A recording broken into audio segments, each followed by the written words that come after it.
Minnie Dean is New Zealand's only woman to be hung for murder. In the late 1800s, she became infamous for her role in the deaths of at least 3 infants. Dean, a woman who had previously worked as a governess, took on the role of a childminder in the small town of Winton.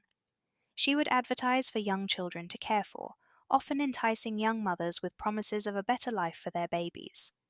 Known as baby farming, this practice reflected the lack of socially acceptable alternatives for women having unwanted babies, and Dean took in many children throughout the 1880s. However, the truth behind her services was far darker. In 1895, Dean was arrested after the bodies of 2 infants were discovered buried in her backyard. Police soon uncovered evidence of a third child, and it became clear that Dean had been systematically killing the babies in her care.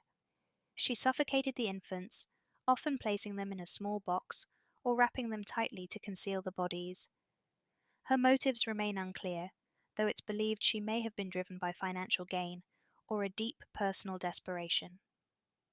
She was tried for the murder of 1 child, and in 1895, after a highly publicized trial, she was found guilty and sentenced to death.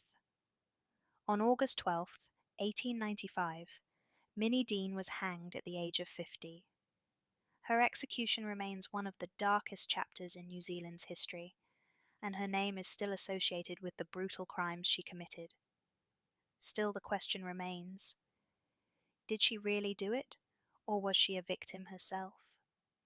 To learn more of the details of this fascinating story, check out the video linked at the end of this one.